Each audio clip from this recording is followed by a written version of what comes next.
Hey, how are you? This is Andrea with the ADS Agency, and today's challenge from Amani's video challenge, it's a 30-day thing we're doing, is all about how do you keep track of a new goal that you set. And so first, excuse my attire, I'm headed to the river to do a little quick walk around lunchtime. However, I wanted to get this video out for you. So I wanted to show you this cool thing that I'm working on right now. I super love this. It's called a Kanban board. And I got this idea from a YouTuber called Sarah Cannon with Heart Breathings. And so, but apparently Kanban boards are super popular. I am just coming across them, but in Six Sigma lean cultures, they're very often used, so they say. However, I have been in companies that are very Six Sigma lean type companies, and I've never seen anybody use a Kanban board. However, I'm so happy that I've found them. I super love it. I did mine on this like mirror background because my space is tiny, and so everything in it must be beautiful, gorgeous, purposeful. However, Sarah in her example used like a dry erase cutout sheet she stuck on the wall, and then she bordered it with ribbon and all this. I mean, you can get so creative with this stuff. However, my Kanban board is very on purpose physical.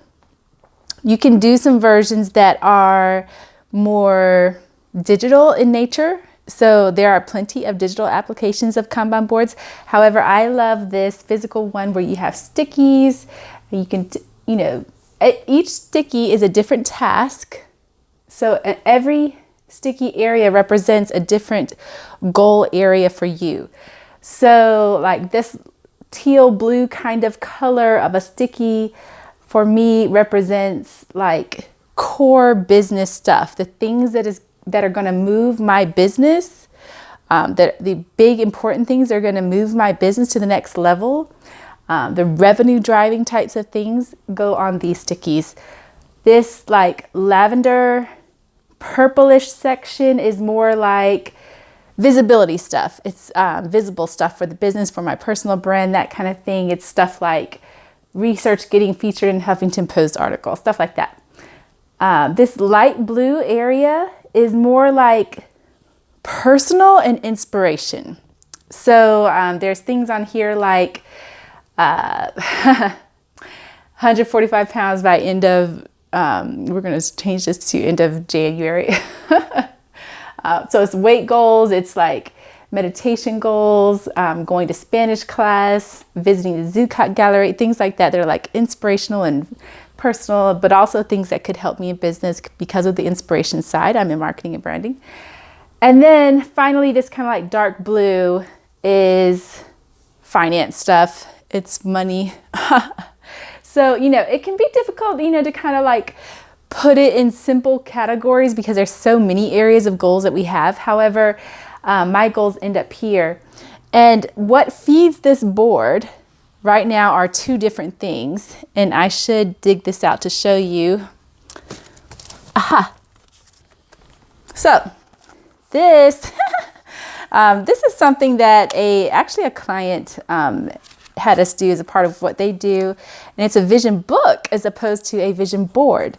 So many of you have heard of vision boards, but these are vision books, which are very visual in nature, obviously, but they're meant to be taken with you, as opposed to, having it in a board somewhere where you can't access it on the regular. So some of this is in here, but this honestly is a little harder for me because I'm a very visual person. And if it's going to be a visual book, like it has to hit my brain the right way when I see it. So this one's been a little bit on the back burner, but I will tell you about a tool that I think is super helpful. I should pull this up for you. In any case, it's a spreadsheet, which I'm happy to share with you if you like. I got this from Sagi Schreiber. He's a guy, like a developer type, web developer type. He calls himself a full stack developer out in like Turkey, Istanbul, somewhere in there. Turkey, I think it is. And in any case, Sagi is super cool. And what I like about his spreadsheet is it's a 2-year thing.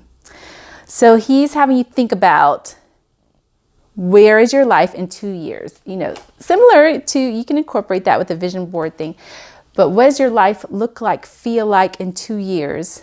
And then you break that down to 6-month chunks. So that's 4 6-month chunks.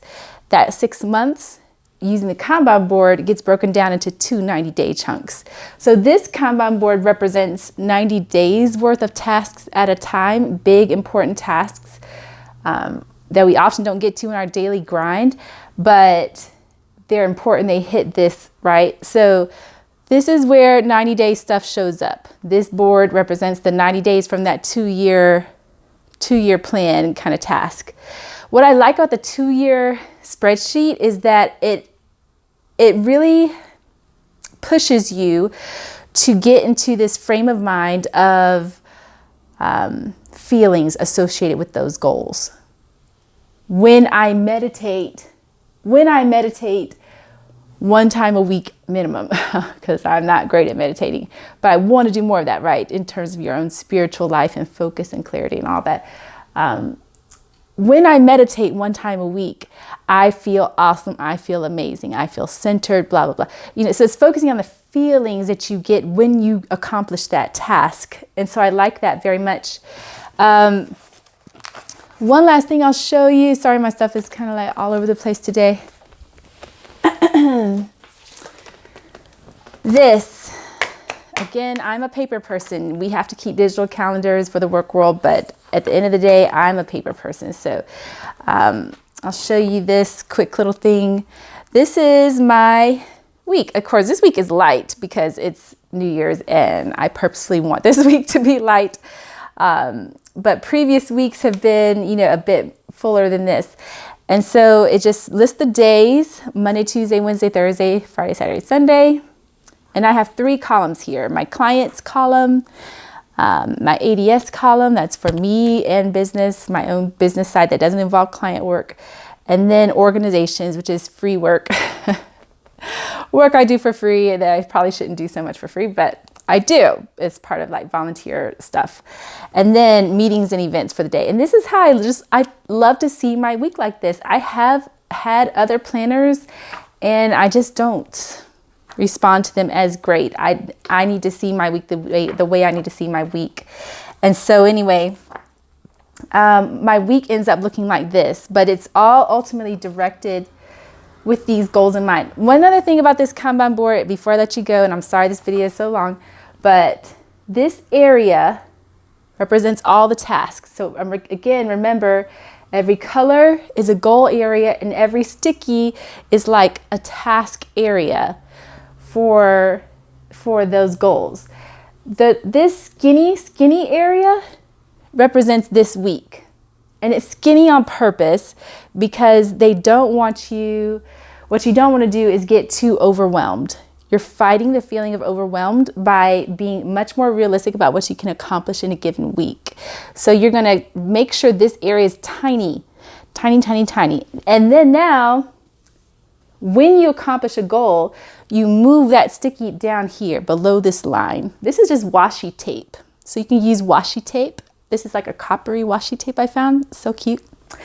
And so you move a sticky down here every time you accomplish a task. And so this is the fun, like, yay, we did it, accomplished area. I super love this area. So, and I don't kick myself, you know, if I didn't get to these in my given week, they just stay there until I get them done. The end, you know, but I kind of use these two in tandem, my weekly planner with my 90-day planner, all guided by the 2-year plan, which is in the spreadsheet. So, Amani, I'm sorry, this one's a much longer video than I would like for what your challenge is every day. However, that's what I'm doing right now. And I'm looking forward to hearing about what you guys are doing to keep track of your own goals and all of that. I'm headed to the river now, and I'll chat with you later. Mwah. See ya.